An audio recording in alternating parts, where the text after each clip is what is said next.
I was told that my fiancée had doubts about marriage and was having fun with other guys at clubs. I ghosted her, but now her family and friends call me an asshole for leaving without a word. I am 25, and I met my now ex-fiancée in my first year of college. We were both 18 and went from friends to lovers pretty quickly.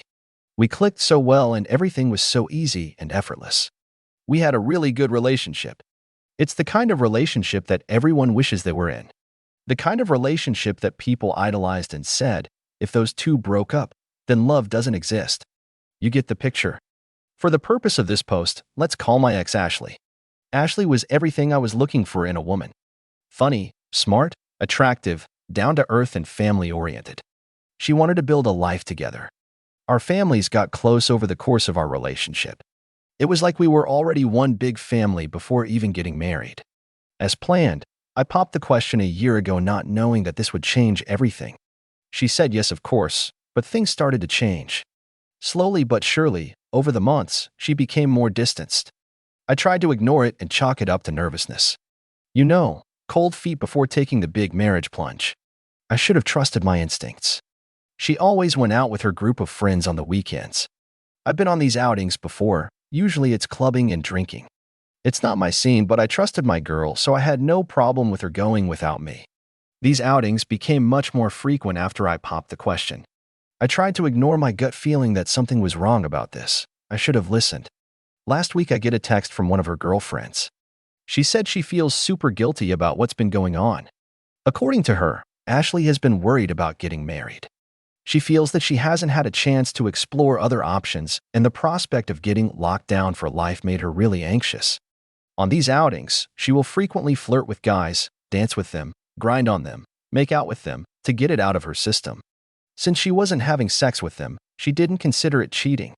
According to the friend, she also gave one guy a BJ in the club bathroom. She sent me pictures and videos from some of those escapades, not sexual. My heart sank. I felt like I died that day. I thanked the friend for telling me and told her to keep it between us. For me, any form of cheating is a big no-no. I knew it was over. What makes this worse is that I have a past with cheating. She knows about my high school ex who cheated on me, and being a stupid teenager, I tried to end it all.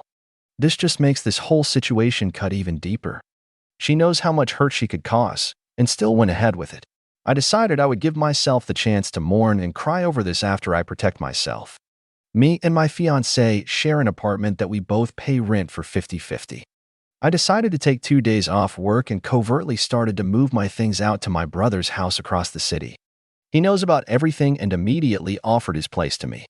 The first day, I moved non-essential items out. When Ashley got back from work, she made a comment about it, but I brushed it off by saying I sold some stuff and took some more stuff to a storage unit to tidy and clear space up in our apartment. She didn't question it. I was furious on the inside about everything that I found out about, but kept cool to avoid suspicion. She noticed I was a bit withdrawn, but I told her I was just tired and stressed from work.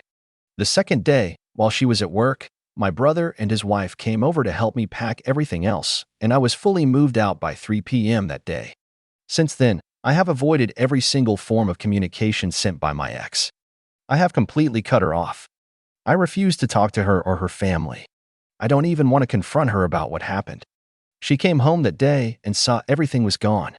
She texted all my friends and family who in turn texted me, but I only responded to my parents who were fully behind me and my decision. Her family and friends are blowing up my phone and saying that I'm an asshole for leaving without a word. They've even been blasting me on social media. I don't really care. She knows what she did. To me, she is dead. She doesn't exist. Because of all this backlash, my brother and his wife are now also questioning if it was right of me to completely ignore everyone. This has caused me to doubt myself a bit, so here I am. Best comments: don't throw the friend under the bus though. She's the person that had your back when it mattered most. No one needs to know how you knew or who told you. Could be one of your friends saw her, which isn't far from the truth since the person who told you is certainly a friend to you. Her friends apparently all see her doing that stuff. It's not like it's some huge mystery. If OP wants to disappear from her life, that's their prerogative and no one else's. The fiancé does not deserve to command OP's attention for another single second if OP doesn't want. I would share with her family that it came to your attention that Ashley cheated on me many times. There is no coming back from this, as she has shown me no respect. I owe her nothing. I can send you the evidence of her giving a guy fellatio if you'd like to see it because it's certainly burned into my brain. Please don't contact me again. I don't think you need to speak with her at all, but think you should stand up for yourself because she's going to be acting the victim. You need to tell everyone she cheated. No point taking the blame for what she cost. Tell them, block them, move on. I see your point. An overwhelming amount of people are saying I should let her family know. I think I will email everything to her parents just to clear my name. I don't want to give her a chance to talk to me. That was a privilege she lost. To be honest, I can't even look her in the face. I don't know this person she's become. Update number 1. 2 days after the last update. After an overwhelming amount of people screamed at me in the comments to speak out, I decided to break my silence. I didn't want to make this whole thing public. Despite what she did, some part of me still cares for her. I was with her for 6 years. You can't just throw that away overnight. I came to the conclusion that the right thing to do was to talk to her parents. Only her family needed to know. Everyone else can have whatever opinion they want of me. I don't care. The people who truly know me and are close to me are the only ones I care about. I sent a detailed message of what happened to my closest friends and family. All of them, of course, believed me right away. No pictures needed.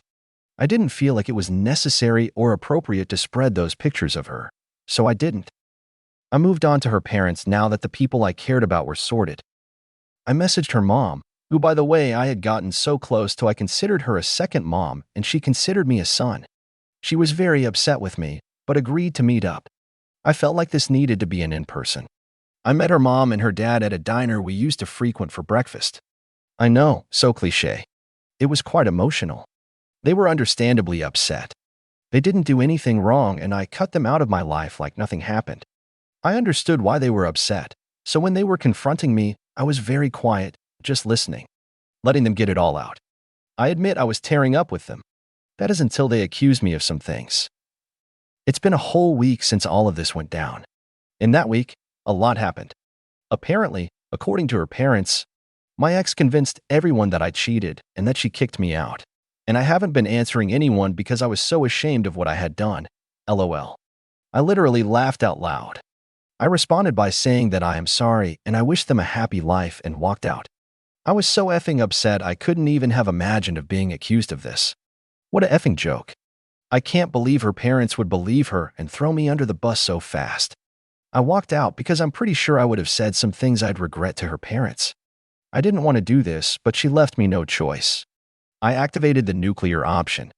I went home, made an email titled, "For your reading pleasure," and attached every picture her friend sent me, including screenshots of the chat with her friend where she expressed how guilty she felt about the cheating. I also attached the videos of her grinding and making out with other guys. I included a long explanation detailing everything that has happened since D-Day. I ended the email by saying that I do not wish to be contacted and that I expect my ring back at some point. I attached her parents, any friend I could think of, and a coworker that I just so happened to know as well. F it. So this is where I am at this moment. I may be the asshole for sending that email, but she really tested my effing limits when I found out what she was telling people.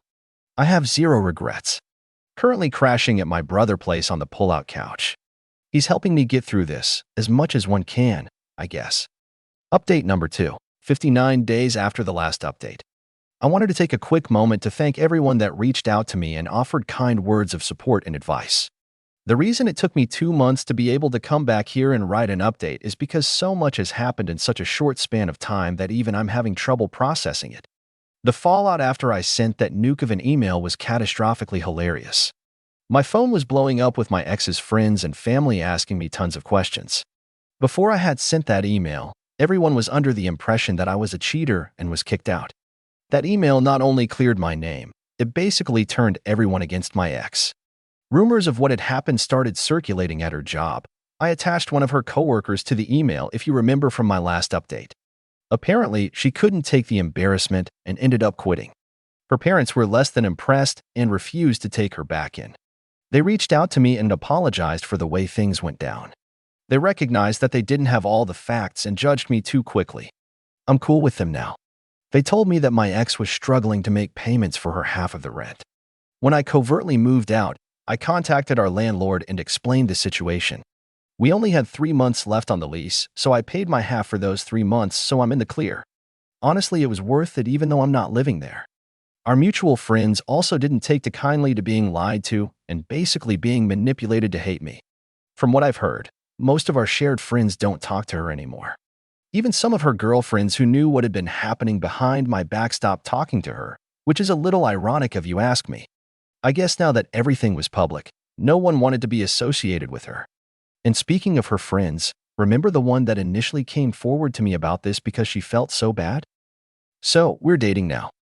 I guess through all the trauma, drama, and craziness, we started texting more and more. At first, she was just very supportive. She comforted me and helped me come to terms with what happened. But slowly and surely, we became closer and closer. We realized we had a lot in common. We kinda just fell right into it naturally. She's honestly so great. Very kind and loving. I'm aware that some people may think this is just a rebound, but I'm really enjoying my time with her and things are going great. I feel great.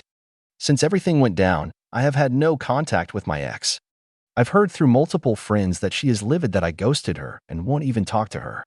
She says what I'm doing to her is torture because I won't even give our relationship closure.